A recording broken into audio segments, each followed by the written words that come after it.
compartilhar com vocês essa noite um texto que tem várias vezes falado comigo e meditado nele já faz um bom tempo.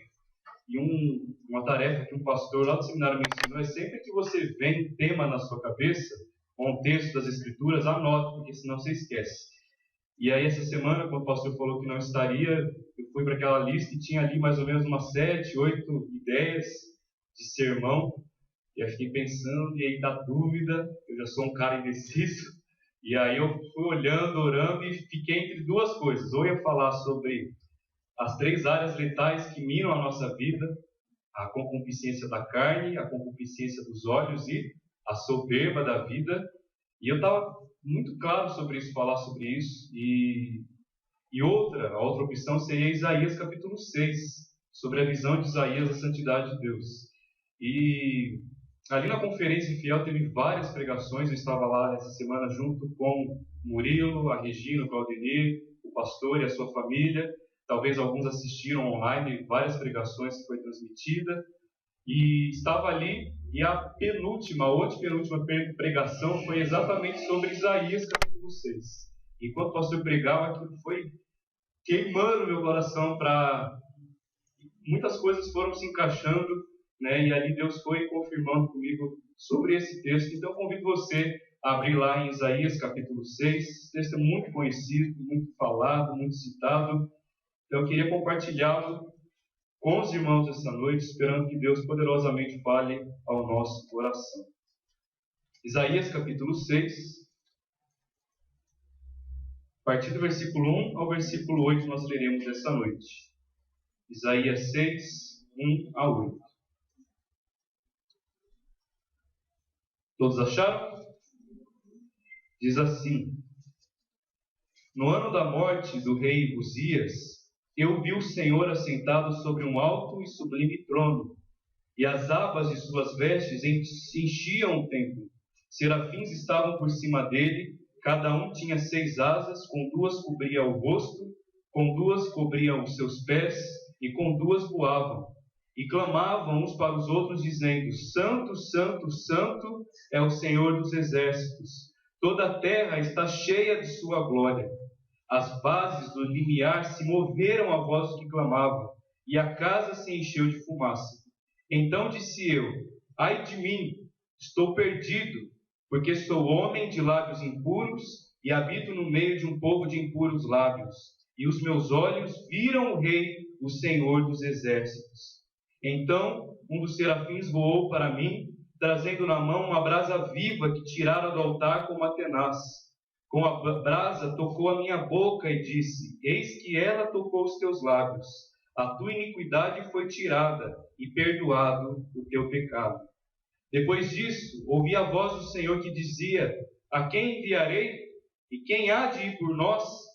Disse eu: Eis-me aqui, envia-me a mim. Vamos orar mais uma vez, meus irmãos? Pai, estamos aqui diante da Tua palavra. Queremos clamar, ó Deus, que o Teu Espírito Santo, que conhece e sonda cada coração aqui presente, possa ministrar aquilo que cada um de nós necessitamos nessa noite. A cura, ferindo, consolando, exortando, aquilo que só o Senhor, a Tua palavra e o Teu Espírito são capazes de fazer. Por isso, Deus, colocamos o nosso coração nesse texto e pedimos: fala conosco pelo poder da Tua palavra. É a nossa oração no nome de Jesus. Amém.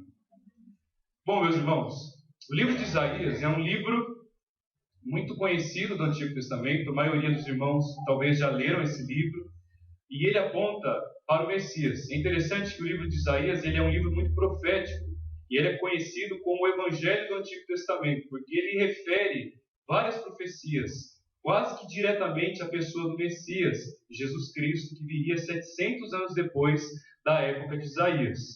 E Isaías também ele é um livro de exortação, porque ele foi escrito para o Reino do Sul, a nação de Judá, e eles permaneceram fiéis e leais ao Senhor, até que o coração deles falaram: aqui está bom. E Isaías, ele foi chamado por Deus, levantado por Deus, e nós veremos ao longo desse texto que o chamado de Isaías não foi fácil, porque ele foi para pregar para um povo que era duro, e Isaías ia pregar para endurecer mais o coração do povo, e ainda mais para exortar o povo a dizer: vocês serão bonitos, Deus irá trazer a nação babilônica até Judá, e o templo será destruído, Jerusalém será destruído. Aquilo que vocês hoje cultuam somente da boca para fora, será exortado pelas mãos do próprio Deus por meio da nação da Babilônia. Ele também é conhecido como um profeta de reis. Por quê? Porque ele, com muita ousadia, ele é um profeta muito ousado, e ele traz profecias e exortações diretas a vários reis de sua época. E ele profetizou durante a época de 4 reis. Foi Uzias, que é o rei que ele menciona nesse texto, Jotão, Acás e Ezequias. Foram esses 4 reis que reinaram na nação de Judá. A maioria deles, todos, com exceção de Ezequias, foram reis segundo o coração de Deus. Os outros 3 foram péssimos reis. Influenciaram a nação à idolatria, à impureza, à imoralidade, ao abandono do Senhor. E esse povo foi exortado. E Isaías não tinha medo de homens. Ele recebeu a ordem de Deus, ele ia até o trono de vários reis ali no templo e falava: rei, você está errado, e o que espera para você é a ira de Deus por meio da nação da Babilônia. Por isso foi um profeta perseguido. E a tradição diz, que lá em Hebreus fala, que muitos homens de Deus foram cerrados ao meio. Não diz isso lá em Hebreus 11, na galeria de fé? E a maioria concorda de que Isaías foi esse homem, que foi colocado num tronco oco e foi cerrado pelo meio devido à sua pregação, devido à sua palavra exortativa, dizendo: povo de Israel, se arrependam, porque Deus irá trazer juízo sobre vocês. E o chamado de Isaías começa aqui então no capítulo 6, esse texto que nós lemos, e ele fala um pouquinho sobre, no versículo 1, a seguinte maneira: no ano da morte do rei Uzias, eu vi o Senhor assentado num alto e sublime trono. Como eu falei, o rei Uzias, ele reinou por volta do ano 792 ao ano 740 a.C.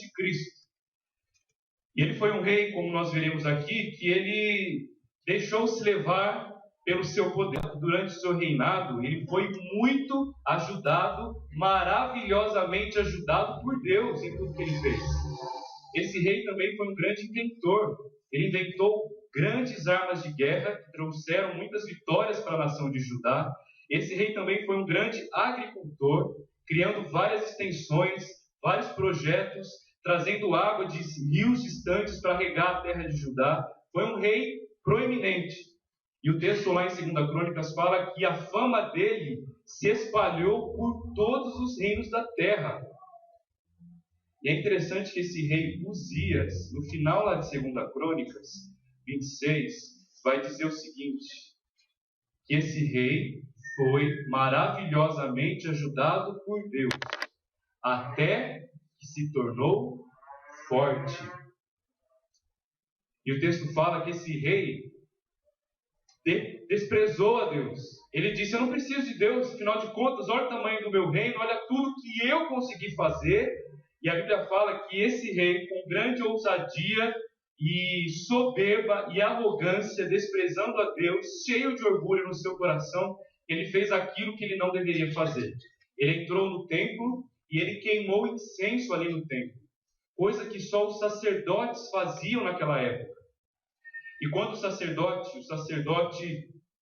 se não me engano o nome dele é Azarias, e mais de 80 sacerdotes que viram Uzias ali no templo queimando incenso, eles disseram: Uzias, você está louco, isso não se faz, isso é tarefa somente para os sumos sacerdotes, em sinal de santidade e purificação a Deus. E Uzias literalmente rodou a baiana ali com os sacerdotes e disse: que nada, eu faço o que eu quero, eu sou o rei daqui, quem manda aqui sou eu. Em outras palavras, não vai estar assim na sua Bíblia. Mas o texto diz que quando os sacerdotes confrontaram Uzias, e ele desprezou a palavra dos sacerdotes, imediatamente uma mancha de lepra apareceu na sua testa. E lepra naquela época era uma imundícia. Quem era leproso era um pobre coitado que teria que se isolar durante toda a vida. E foi isso que aconteceu com esse rei. Os 81 sacerdotes ali do templo pegaram ele, jogaram ele para fora do templo, e ele ficou trancado em sua casa, no seu quarto, até o dia da sua morte. Começou muito bem, mas terminou muito mal. Conhecido em grande parte do mundo, mas foi escondido.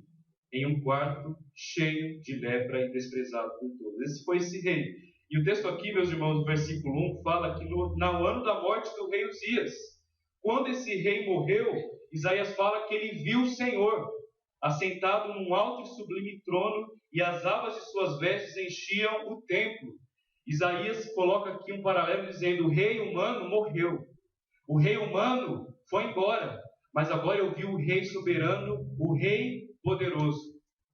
Ele entra no templo, Isaías, e ali ele contempla o Senhor, ele tem uma visão do Senhor exaltado num alto e sublime trono. Isaías está no templo físico, mas Deus está num templo cósmico. A Bíblia fala que o templo de Deus é o quê? O universo é o templo de Deus. E a terra é o que de Deus? O estrado dos seus pés, aquela almofadinha que a gente coloca no meio da sala e que a gente apoia o pé. A Bíblia fala que a terra é isso para Deus. Isaías contemplou a grandeza, a glória, a majestade de Deus, e ali ele fica extasiado diante daquela visão que o próprio Deus proporcionou, de contemplar uma parte da glória de Deus, da santidade de Deus, da pureza de Deus, da grandeza de Deus. E aqui a gente vê uma linda apresentação do quê? De adoração. O texto fala no versículo 2 que as abas, no versículo 1 primeiro, das suas vestes enchiam o templo. A glória de Deus inundava aquele lugar. E o versículo 2 fala que serafins, que era um tipo, e é um tipo de arcanjo, de anjo, que Deus criou em sua grandeza e glória antes da criação do mundo, estava por cima dele. E cada um tinha 6 asas. Como Eliezer falou, achei que iria falar do texto hoje. Falei, meu Deus do céu. Mas foi bom, falou sobre isso. E aí ele disse, com 6 asas, eles tinham 6 asas. E o texto diz que com 2 cobriam o rosto, com 2 eles cobriam os pés, e com as outras 2 voavam. Eles cobriam o rosto por quê? Porque a gloriosa presença de Deus, gente, ela não pode ser vista por homem nenhum. Por homem nenhum. Porque criatura nenhuma pode contemplar Deus em todo o seu poder e glória. Se hoje nós contemplamos um pouco, a Bíblia fala que isso é um grão de areia de uma imensa praia da glória que Deus tem em todo o seu esplendor e majestade. E às vezes o nosso coração se enche de tristeza, de desânimo aqui nessa terra, por quê? Porque a gente se esquece de refletir sobre a quem a gente serve, a esse Deus Todo-Poderoso que está fora da nossa compreensão imaginar. E Isaías contempla esse Deus e fala que serafins estavam em volta dele, e provavelmente seriam milhares de milhares cantando ao Senhor. E eles cobriam a face porque João nos diz, lá no versículo 1, no capítulo 1, ninguém jamais viu a Deus. Gente, é interessante que nós vemos isso. Isaías, ele contempla ali uma parte da glória de Deus. E os anjos não podiam contemplar Deus em toda a sua glória, porque senão certamente seriam fulminados ali na hora. E eles escondem a sua face, como vários homens durante a história prostraram o seu rosto ao Senhor quando contemplaram. E eles cobriam os pés. Por que os pés? Porque o lugar onde Deus está é santíssimo. Nós veremos aqui quão grande a santidade de Deus. Nele não há pecado algum. Deus ele tem repulsa do mal, do pecado, de tudo aquilo que o ofende. E ele é santo, separado de tudo aquilo que é imoral, sujo e puro. E os anjos cantam isso. E, gente, eles cobriam os pés. Porque o lugar onde Deus estava é santo. E onde Deus está, ali se torna santo. Por exemplo, quando Deus chama Moisés, por meio da sarça ardente, o que Deus fala para ele? Moisés, tira. Por quê? A terra onde você pisa é terra santa. E os anjos cobriam os pés. E com as outras 2 asas?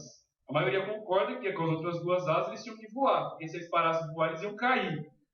Mas, gente, não só por isso, mas os anjos usavam essas 2 asas para cobrir a sua glória. Estar dispostos a cada momento, estar atentos às ordens de Deus. Com 2 voavam significa que eles estavam prontos a obedecer à ordem desse Deus Altíssimo e servir a esse Deus, como a gente vê aqui. E no versículo 3, eles cantam ao Senhor.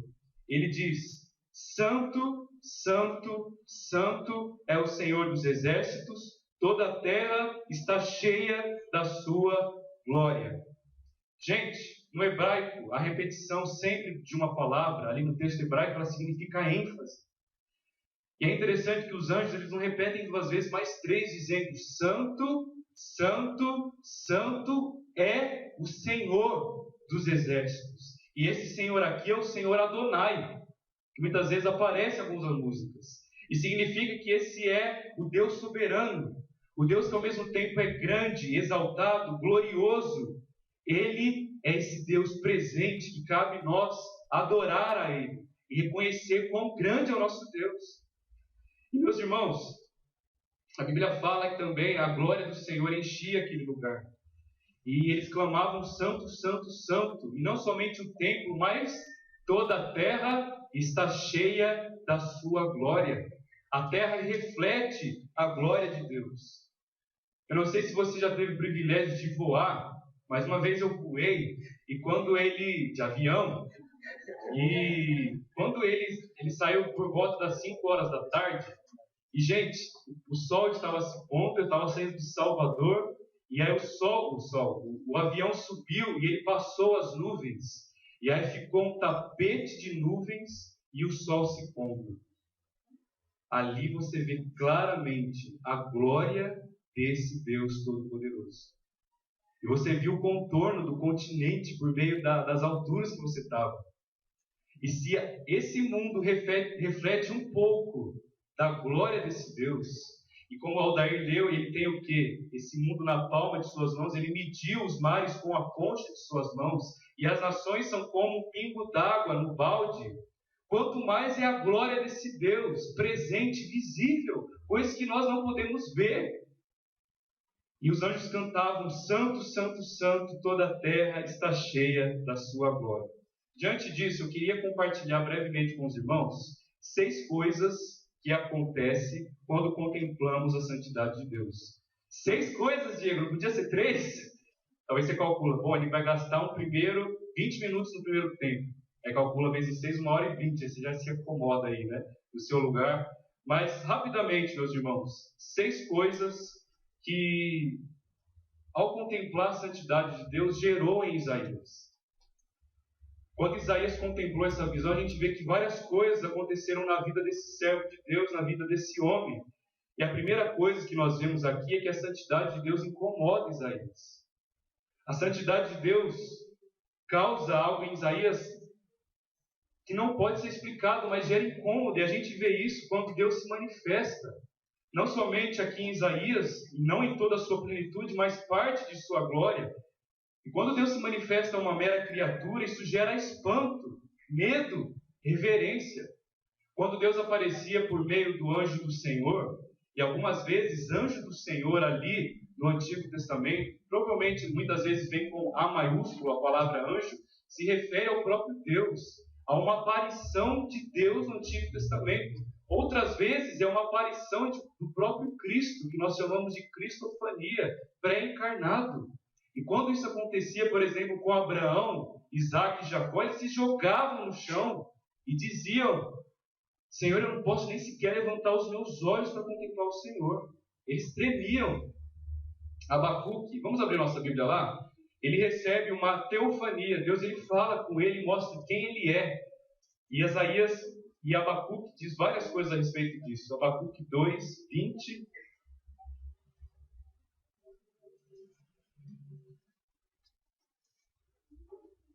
Abacuque 2, 20 diz assim: O Senhor, porém, está no seu santo templo. Cale-se diante dele toda a terra. Vamos dizer esse versículo juntos, dependendo da sua versão? O Senhor, porém, está no seu santo templo. Cale-se diante dele toda a terra. Depois que Deus ele mostra para Abacuque: olha quem eu sou, que Abacuque não estava entendendo tudo que iria acontecer, o problema do mal na sua vida, Abacuque chega à conclusão: o Senhor está no seu santo templo. Cale-se diante dele toda a terra. E depois no versículo do capítulo 3, depois de Deus falar que ele era um Deus guerreiro, um Deus poderoso, que as estrelas são o seu exército, Abacuque diz assim no versículo 3 do capítulo 3 no versículo 16: do capítulo 3 de Abacuque. Ouviu e o meu íntimo se comoveu, a sua voz tremeram os meus lábios, entrou a podridão nos meus ossos, e os joelhos me vacilaram, pois em silêncio devo esperar o dia da angústia que virá contra o povo que nos acomete. Obrigado. Meus irmãos, Abacuque fala que os joelhos dele tremiam, e os lábios dele tremiam quando ele percebeu quem Deus era. Porque ele fala, até quando, Senhor, tudo isso vai acontecer? E Deus se revela para ele e fala, eu vou me calar, e eu vou adorar, e eu vou somente me prostrar diante de Deus. E a gente vê várias vezes isso na palavra de Deus. Por exemplo, Maria, quando o anjo aparece para ela, o que ele tem que falar para ela? Maria, não temas, não tenha medo, porque a glória de Deus encheu aquela casa e o anjo falou para ela que tinha uma grande mensagem e ela se prostrou diante do Senhor.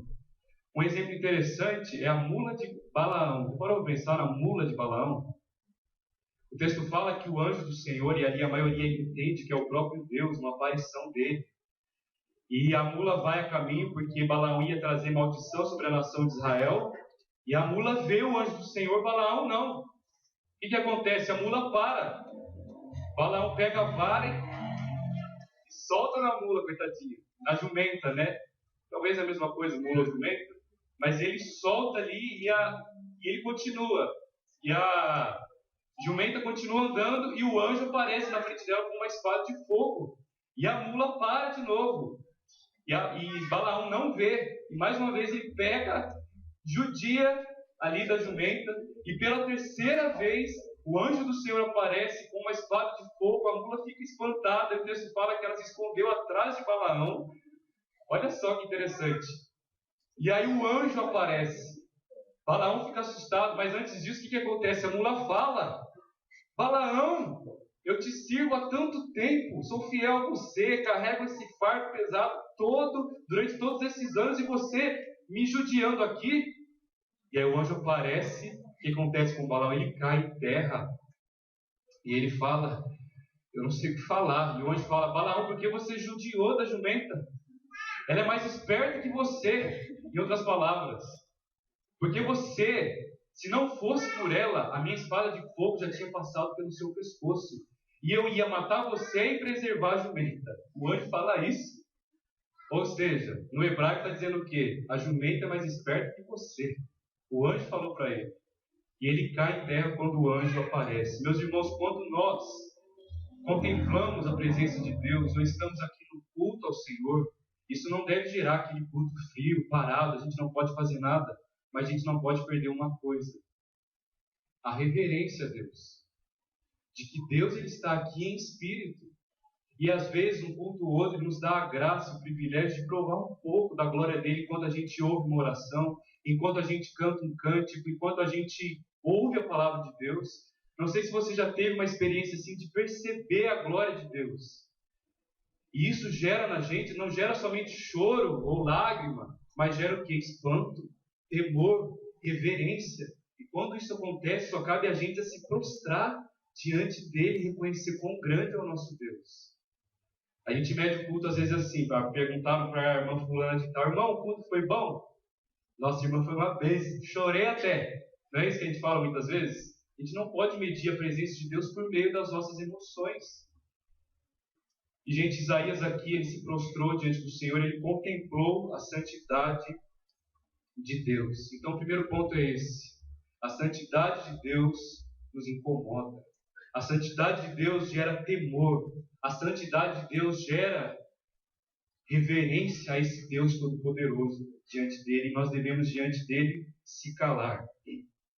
O versículo 4 diz assim, acompanhe comigo. As bases do limiar se moveram, a voz que clamava, e a casa encheu-se de fumaça. Então disse eu, ai de mim, estou perdido, porque sou homem de lábios impuros.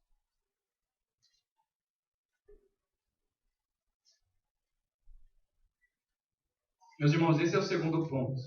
Nós vemos aqui em Isaías que a santidade de Deus fez Isaías ver o seu próprio pecado. A gente vê que ele contempla a santidade de Deus e ele diz o quê? Ai de mim, porque eu sou um homem impuro.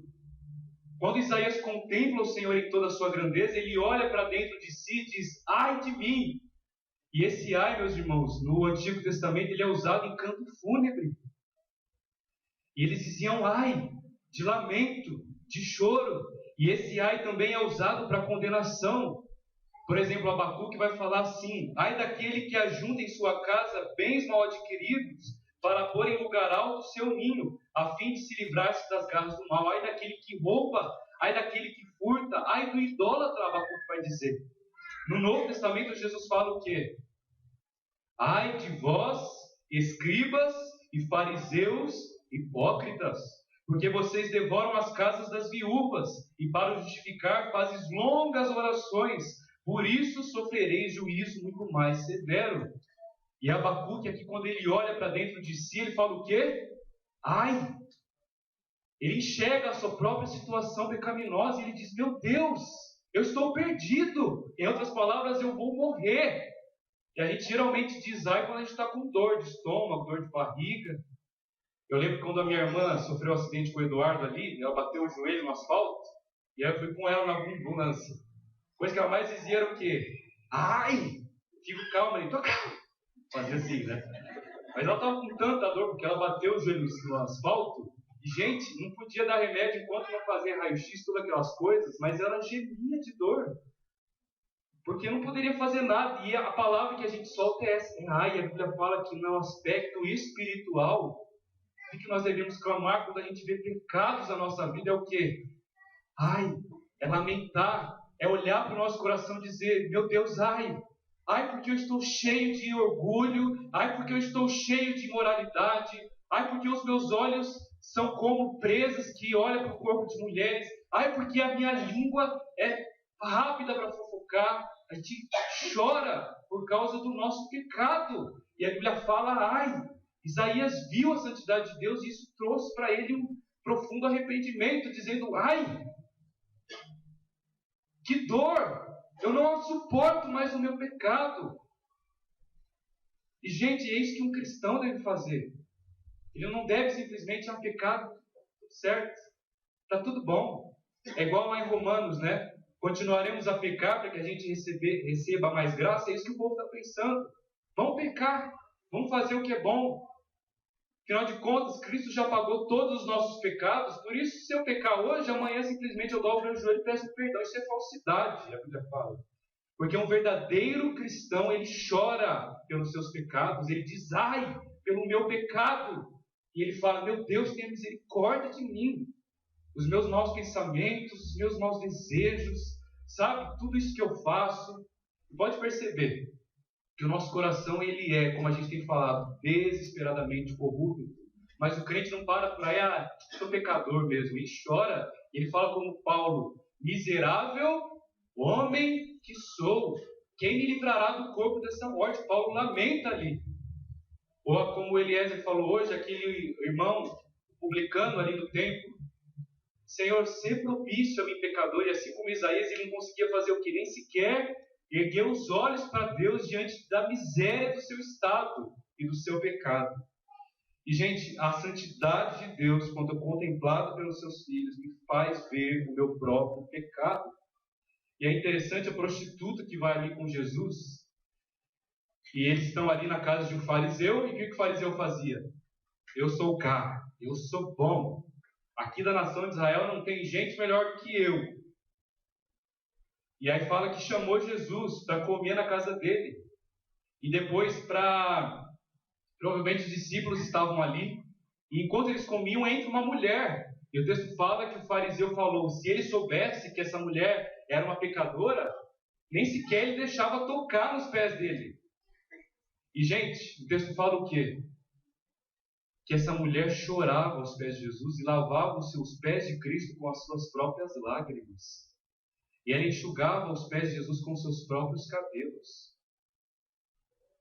E aí o fariseu fala: Senhor, você sabe quem está aí? Essa prostituta lavando o seu pé? Ele fala assim: olha, eu vim na sua casa e você não lavou os meus pés. E essa mulher, desde o momento que ela chegou aqui, ela não para de lavar os meus pés com as suas próprias lágrimas. Quando eu cheguei aqui na sua casa, você não me deu uma toalha, mas essa mulher não para de enxugar os meus pés com seus próprios cabelos. Você não me deu um perfume caro, mas essa mulher trouxe o que ela tinha de mais caro, o vaso de alabastro,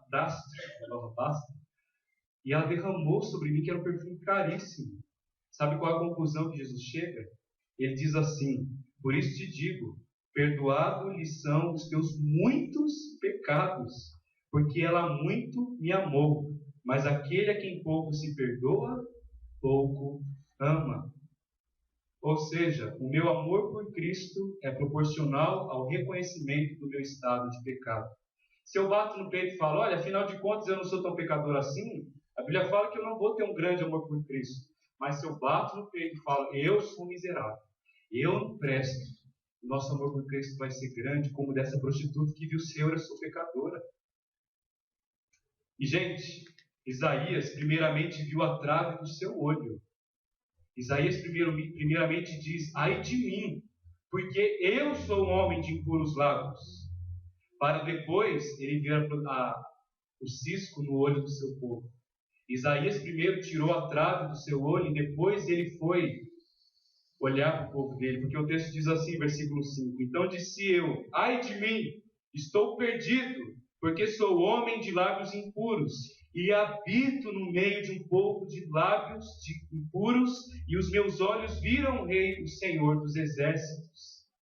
Já viu como a gente é muitas vezes? O pastor vem cá e fala, meus irmãos, vamos começar esse culto, baixe sua cabeça, coloque diante do Senhor os seus pecados. A gente abaixa a cabeça e começa a orar. Ó Deus, perdoa, Senhor, essa mulher, essa irmã aqui na minha frente com uma roupa tão indecente. Ó Deus, perdoe aquela irmã que não me cumprimentou na hora que eu cheguei. Ó Deus, perdoe aquela irmã que comprou 3 salgados na cantina e agora eu cheguei lá e não tem mais nenhum. A gente ora pelos outros. A gente vê os pecados dos outros. A gente vê o cisco no olho dos outros. Mas Isaías falou o quê? Ai de mim primeiro. Eu sou um homem de lábios impuros, mas eu habito no meio de um povo de impuros lábios. Esse é o terceiro ponto. A santidade de Deus me faz ver o pecado no meu povo. Quando eu estou perto de Deus, quando eu contemplo a santidade de Deus, por meio da oração, por meio da leitura da Bíblia, dia após dia, pouco a pouco, conhecendo mais a Deus por aquilo que Ele é, a gente não vai se conformar pelo pecado do nosso povo. Isaías não se conformava com o pecado de Israel e sua sociedade. Isaías não considerava como algo comum, normal, mas ele se sentia mal. Ele se sentia estranho diante do pecado da nação de Judá. Ele dizia, ai da nação de Judá também. Meus irmãos, um cristão que contempla a Deus, que vive diante dele, ele não se acostuma com o pecado. Muito menos ele acha normal o pecado na sua sociedade. E você percebe que, em geral, e no nosso meio muitas vezes, o pecado é coisa normal. A frase que muitas vezes a gente ouve, irmão, você pecou? Deus abençoe. Vai em paz. E, gente, não é assim. Isaías, ele fala, ai de mim, ai desse povo. E é interessante que muitas vezes isso vai acontecendo, a gente vai se acostumando com o mundo que a gente está, não é assim? Eu não estou dizendo para a gente não se conformar com o carnaval, com as baladas dos jovens, mas com coisa no nosso meio, que muitas vezes nós permitimos e nós devemos dizer, ai Deus, nós não nos conformamos pelo pecado no meio da igreja. Quando a gente percebe fofoca, divisão, isso deve gerar a gente o quê? Choro, lágrima. E a gente não para enquanto a gente não vê a igreja mudada e a igreja transformada. A gente vê o nosso pecado, a gente vê a trave do nosso olho, mas também fala, Deus, muda o teu povo, muda a tua igreja. Um exemplo simples, por exemplo, a nossa sociedade é tão permeada por pecado, é tão normal, que assistir um filme que tem uma ceninha ou outra obscena de sexo é normal, nem preciso passar mais. E quando vem o crente e fala, ô irmão, passa aí o play, né? Oh, mas para de ser bravo, para de ser o espiritual. Não é assim muitas vezes? Por quê? A gente se acostuma. E a Bíblia fala, não nos conformeis com esse século, mas transformai-vos pela renovação da vossa mente. E é interessante que Deus ele trata pecado como pecado, o menor que seja. Vocês lembram lá de Provérbios 6, diz assim: 6 coisas o Senhor aborrece, e a 7ª a sua alma abomina: olhos altivos, língua mentirosa, mão que derrama sangue inocente, coração que trama projetos iníquos, pés que se apressam a correr para o mal. E olha só o que a 7ª que Deus abomina: testemunha falsa que profere mentiras, e o que semeia contenda entre os irmãos. Percebe? E, gente, quantas vezes a gente tem que se segurar, não é assim? Para não falar mal de irmão na mesa do almoço. Não é assim, muitas vezes? A gente brinca, o cara sugar o veneno, né? Eu faço muito isso comigo mesmo, e os meus irmãos brincam, dizendo: olha, como a gente tem tentado a fazer o quê? Semear contenda entre os irmãos. E a Bíblia fala que isso Deus abomina, Deus odeia, e ele é pecado. Da mesma forma, nós não devemos conformar. Então, primeiro, a santidade de Deus, ela gera em nós temor, reverência. Nós ficamos incomodados pela presença de Deus. A segunda coisa, a santidade de Deus faz nos ver o nosso próprio pecado. E a terceira coisa, a santidade de Deus faz nos ver o pecado desse povo que a gente vive e a não nos conformarmos com ele. E a quarta coisa, meus irmãos, que eu queria compartilhar com vocês, é que a santidade de Deus, ela faz a cada um de nós aqui não simplesmente nos conformarmos com o nosso pecado, mas ela nos promete que seremos purificados. A santidade de Deus nos leva a uma vida de santidade, de pureza. Diz assim o versículo 6. Então, acompanhe aí comigo na sua Bíblia. Um dos serafins voou para mim, trazendo na mão uma brasa viva que tirara do altar, com uma tenaz. E com a brasa tocou a minha boca e disse: eis que ele tocou os teus lábios, e a tua iniquidade foi tirada, e perdoado o teu pecado. O texto não para por aqui. O texto fala que Isaías gritou de desespero, dizendo: ai de mim, porque sou um homem impuro e habito no meio de um povo de impuros lábios, e os meus olhos viram o Rei, o Senhor dos Exércitos. Deus, ele vê a contrição daquele profeta e traz uma brasa viva que ele mesmo, o anjo do Senhor, tirara do altar. Ele fez o quê? Purificou os lábios de Isaías. Gente, que passagem linda é essa? O próprio anjo do Senhor trazendo um fogo do altar da presença de Deus e dizendo: eu purifiquei os teus lábios, Isaías. Você está pronto para pregar a minha palavra. Se a gente terminasse aqui dizendo que nós somos os piores dos pecadores, nós seríamos os mais infelizes. Mas graças a Deus pelo seu perdão, pela sua graça e pela sua misericórdia, que nos purifica quando há em nós arrependimento e sinceridade no coração. E, gente, a Bíblia fala lá no Salmo: coração quebrantado e contrito, o nosso Deus não desprezará. Essa é a promessa do nosso Deus, de que aquele que se quebranta, de aquele que busca o Senhor, de aquele que vive em contemplação diária da santidade dele, será purificado. E, gente, a Bíblia fala que Isaías foi purificado ali. E João, capítulo 1, lá em 1 João diz: se confessarmos os nossos pecados, ele é fiel e justo para nos purificar de toda a injustiça. A Bíblia promete a nós o perdão dele, a graça dele, a misericórdia dele. Nós podemos dizer e descansar: gente, eu sou limpo, eu fui perdoado, eu fui purificado pelo meu Senhor.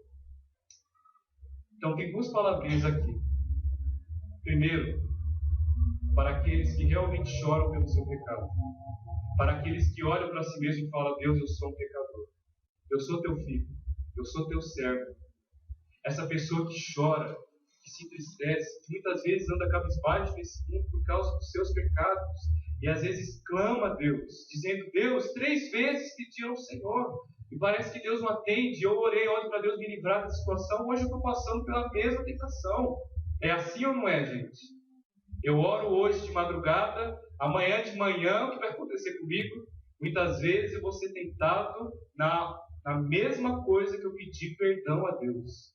Essa pessoa que se quebranta, que se entristece, que bate no peito e chora pelo pecado, essa pessoa é salva, a Bíblia diz. Mas aquele que ouve a palavra Ouve, não faça isso. Ouve as bênçãos do não de Deus. Não está nem aí. Tanto faz, tanto fez. Que se exploda Deus e o mundo. Quem manda na minha vida sou eu. E peca à torta à direita. Meu irmão, se você é essa pessoa, nem irmão você deve ser chamado.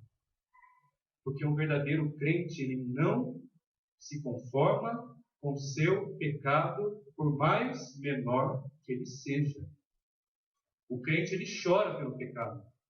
Antes, ele abraçava o pecado. Hoje, ele faz o que? Ele guerreia contra ele. E o texto fala que o crente, ele tem promessa de perdão a Deus. De que se ele confessar o seu pecado, ele é perdoado. Por isso, de que lado você está? Você chora pelo seu pecado? Nem sempre isso vai acontecer, mas nós devemos buscar isso, a Bíblia fala, porque bem-aventurados que choram, porque eles serão consolados. Mas por outro lado, a Bíblia fala que tem muita gente na igreja que tem profanado o sangue da aliança, tem calcado os pés do Filho de Deus. Essa pessoa irá guardar a ira de Deus, porque ela fala lá em Hebreus que o nosso Deus é fogo consumidor. E Paulo lá em Gálatas vai dizer o quê? Meus irmãos de Deus, não se zomba. Aquilo que o homem semeia, isso ele vai colher. Por isso eu oro para que eu e você estejamos do primeiro lado.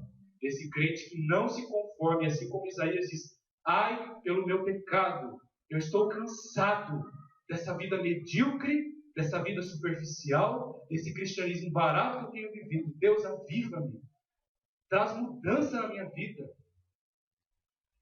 Isso é sinal de uma verdadeira conversão na sua vida. Por isso, se alegre em Deus, mesmo diante do seu pecado, pela graça dele. E fala, a graça de Deus me ajuda a prosseguir. Amanhã eu vou pecar? Vou, mas eu vou lutar e vou lutando dia após dia até aquele grande dia. E a Bíblia fala, meus irmãos, lá em 1 João, que diz assim, amados, agora somos filhos de Deus, e ainda não se manifestou o que haveremos de ser. Sabemos que quando Ele se manifestar, seremos semelhantes a Ele, porque haveremos de vê-lo como Ele é. O crente caminha com essa promessa aqui. Eu caminho batalhando, almejando aquele grande dia, porque aquele dia eu serei semelhante a Ele. Hoje eu contemplo como por espelho, e sou transformado de glória em glória, meio embaçado, meio obscuro, devido ao meu pecado, ainda a carne pecaminosa, eu não consigo contemplar a santidade de Deus. Mas haverá um dia que eu serei como Ele é, um corpo glorificado. E a Bíblia fala que ali nós o veremos. E o crente caminha com essa promessa. E sabe como termina esse versículo? O crente que tem essa esperança diz assim, e a si mesmo se purifica. Todo que nele tem essa esperança, assim como ele é puro. Esse aqui é o quarto ponto. A santidade de Deus, quando contemplada por nós, nos purifica. Eu creio que Deus ele pode fazer o mesmo com a gente. Exatamente naquele espinho da nossa carne, trazer uma brasa viva do fogo santo de Deus, seu Espírito Santo, e queimar a impureza do nosso coração. Por isso tem que orar igual pentecostal. Deus, queima o teu fogo na minha vida. Me faça puro. Me faça como um ouro refinado, dia após dia, queimado diante do Senhor. O quinto ponto, meus irmãos, é que a santidade de Deus nos chama para a sua obra. Diz assim o versículo 7 e 8. Com um abraço tocou a minha boca e disse, eis que ela tocou os teus lábios. A tua iniquidade foi tirada e perdoado o teu pecado. Depois disso, ouvi a voz do Senhor que dizia, a quem enviarei? E quem há de ir por nós? Percebe aqui a sequência das coisas. Provavelmente Deus não teria chamado Isaías a pregar a palavra dele ali para a nação de Israel, se tudo isso ainda não tivesse acontecido. Ele contemplar a santidade de Deus, ele ser purificado pelo seu próprio pecado, ele não se conformar com o pecado da sua nação, Judá, ele ser purificado com uma brasa viva. Deus fala, agora sim eu te chamarei. A quem há de ir por nós? A quem eu enviarei, Isaías?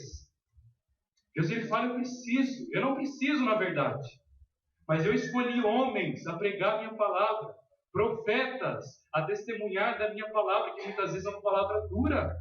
E por que muitas vezes a gente não evangeliza? Porque a gente vai receber um tapa na cara. Para falar, ó meu irmão. Irmão não. Mas olha, só Jesus Cristo vai para o céu. Como assim só Jesus Cristo? Você está dizendo que a minha religião leva para o céu? Está pronto para receber isso? Perder uma amizade? Perder um colega de emprego? Ser zombado até certo ponto? Porque a palavra de Deus requer pessoas dispostas para o serviço. E gente que tem contemplado a santidade dele tem sido purificada. E meus irmãos, Isaías aqui, ele atende ao chamado de Deus. Ele ouve a voz de Deus dizendo: a quem enviarei? Quem há de ir por nós?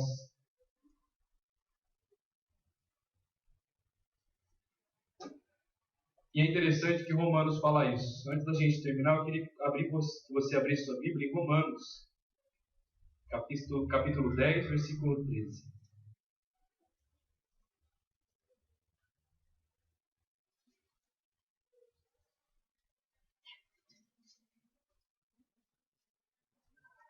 Romanos 10,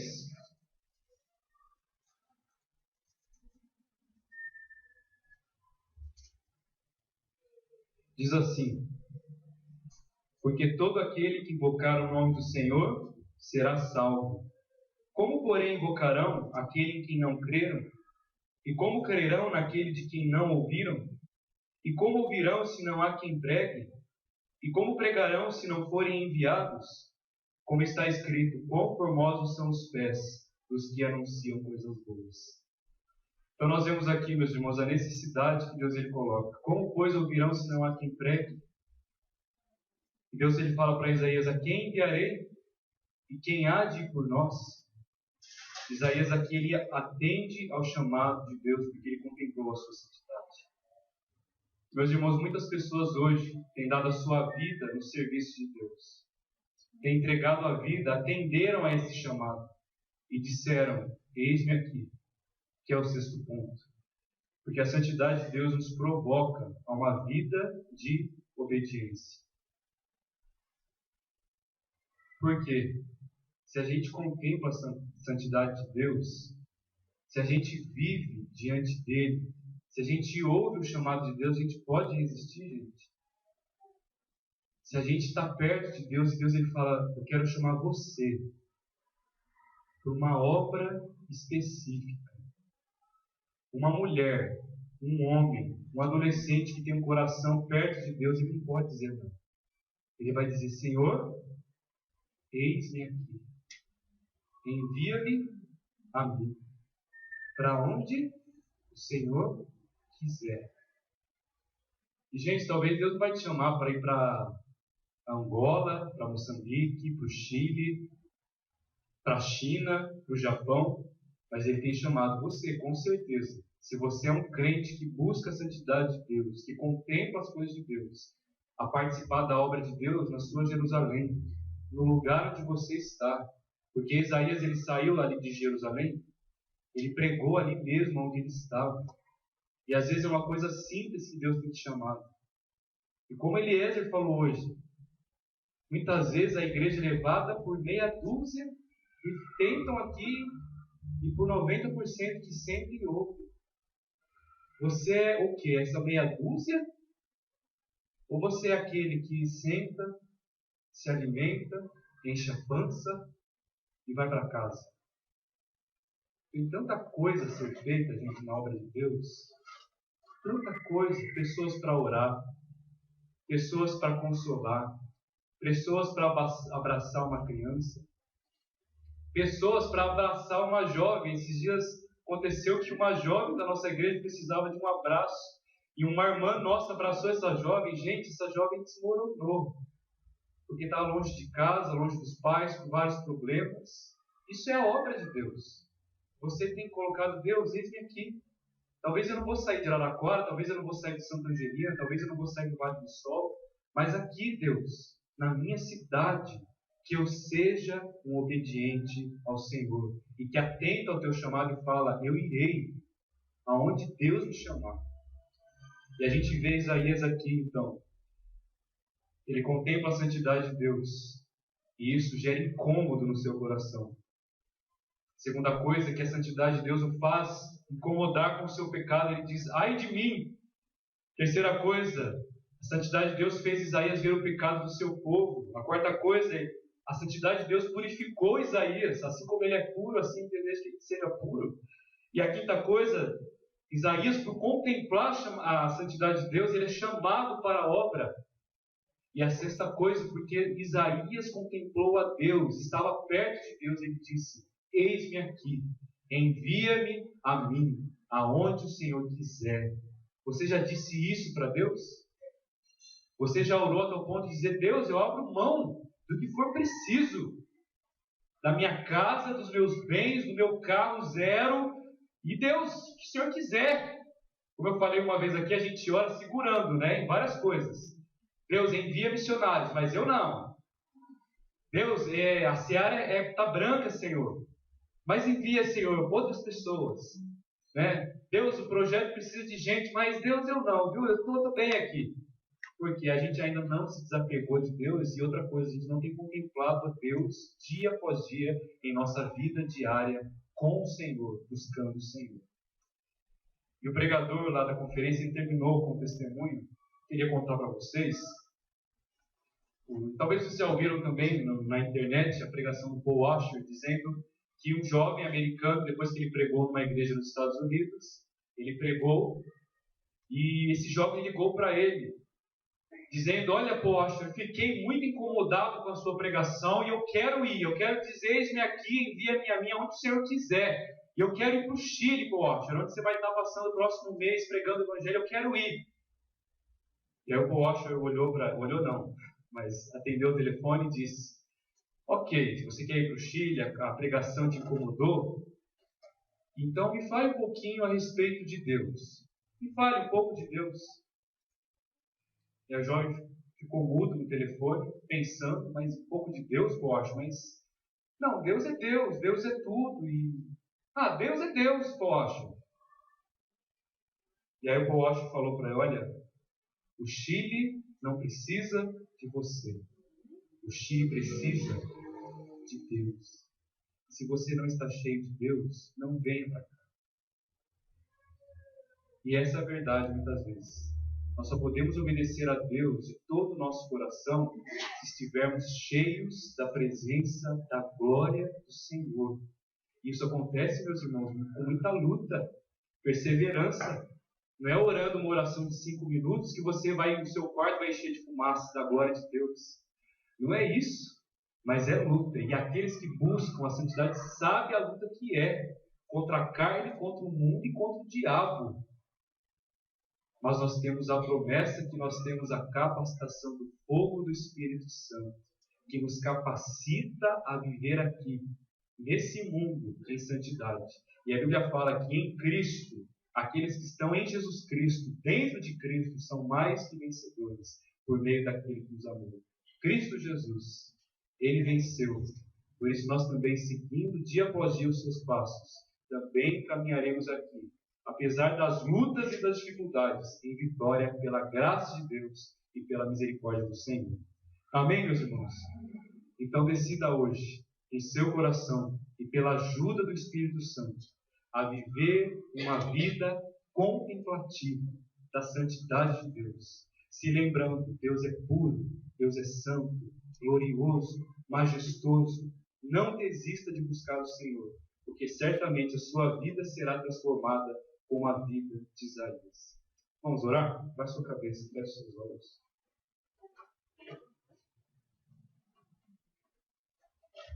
Pai, obrigado, Senhor, pela Tua palavra. Obrigado, Senhor, porque ela fala ao nosso coração. Obrigado, Deus, pelo texto de Isaías que nos fala que a santidade de Deus, que é tão grande, que nós não podemos ver simplesmente com os nossos olhos, mas que, pela graça de Deus, por meio de Jesus Cristo, hoje podemos contemplar. Transformou a vida daquele profeta, Deus, e pode transformar a nós. Por isso, Deus, eu peço em nome de Jesus Cristo, que o Senhor, ó Deus, venha pelo Teu poder, pela Tua graça, pela Tua misericórdia, nos ajudar, ó Deus, no nosso dia a dia de luta contra o pecado, contra o mundo, contra o diabo, contra a carne, que muitas vezes nos afastam da Sua santidade, E nos ajude, Deus, a buscar a Tua presença, a contemplar, ó Deus, um pouco da Tua santidade dia após dia e sermos transformados, ó Deus, pelo Teu poder. Ó Deus, eu sei que muitas vezes nós desanimamos, nós ficamos tristes, cansados da vida cristã, mas nós temos a promessa que o nosso Deus está sobre nós, nos capacita por meio do Teu Espírito Santo, de que o Senhor não vê a nós mesmos, mas vê a cruz de Cristo Jesus. E a Tua palavra diz: sede santos, porque eu sou santo. E, ó Deus, nos ajude a viver uma vida contemplativa, nos lembrando que temos um Deus santo, santo, santo, e que toda a terra está cheia da Sua glória. Por isso, ó Deus, eu sei que isso, nos lembrar daquilo que o Senhor é, daquilo que o Senhor fez, que o Senhor é o Todo-Poderoso, que a Tua glória inundará esse mundo como as águas cobrem o mar. Isso nos anima e nos levanta a prosseguir aqui em santidade. Por isso, Deus, levanta os semblantes caídos em adoração ao Senhor. Que quando a dor vier, a tristeza, a doença, as tribulações, nos ensine a contemplar a Tua santidade e Te adorar, e a entregar toda a glória ao Senhor Deus Todo-Poderoso.